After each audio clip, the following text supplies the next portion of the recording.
Bon, merci aux uns et aux autres de l'échange extrêmement riche et fructueux que nous avons eu. Je pense que tout le monde a noté évidemment l'importance du sujet. C'est un vrai sujet dont nous débattons aujourd'hui, comme nous avions d'ailleurs débattu il y a quelque temps, cela a été rappelé, du prix unique du livre numérique et proposition de loi qui à l'époque avait été adoptée à l'unanimité. Parallèlement, cela a été rappelé, le gouvernement, la ministre a lancé une concertation et nous avons eu écho les uns et les autres que sur ce dossier, au-delà de ceux qui pourraient être directement concernés par les dispositions de cette proposition de loi, il n'y avait pas, sinon unanimité, tout du moins il y avait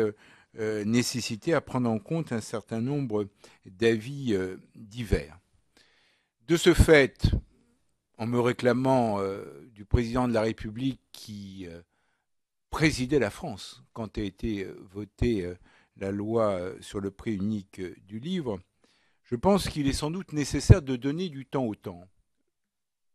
Quand je dis donner du temps au temps, c'est-à-dire de ne pas, je le précise tout de suite, il ne s'agit pas de renvoyer au calendrier grec, bien sûr, une disposition qui, on l'a vu à travers nos échanges, fait l'unanimité sur le fond. Au-delà de l'aspect rédactionnel, et je remercie d'ailleurs Christian Kert à travers ces deux amendements de la démarche qui a été la sienne de rédiger une proposition de loi qui avait d'un point de vue rédactionnel certaines lacunes, mais de ce fait, comme nous n'avons pas eu le temps de procéder à des auditions, comme la ministre n'est pas là et à juste raison puisque nous examinons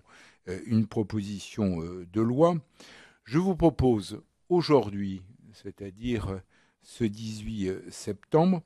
que notre commission s'en tienne là dans l'examen de ce texte et décide de ne pas présenter de conclusion. Ce qui permettra, à partir du moment où notre commission ne se prononce pas, eh bien, de pouvoir nous retrouver collectivement en séance le jeudi 3 octobre pour pouvoir évidemment débattre du texte initial de la proposition de loi qui sera soumis à l'examen de l'Assemblée en séance publique en application de l'article 42 de la Constitution.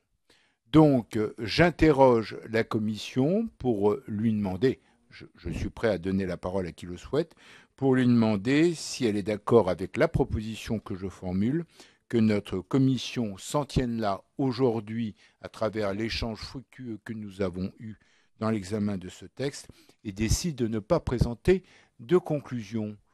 Alors,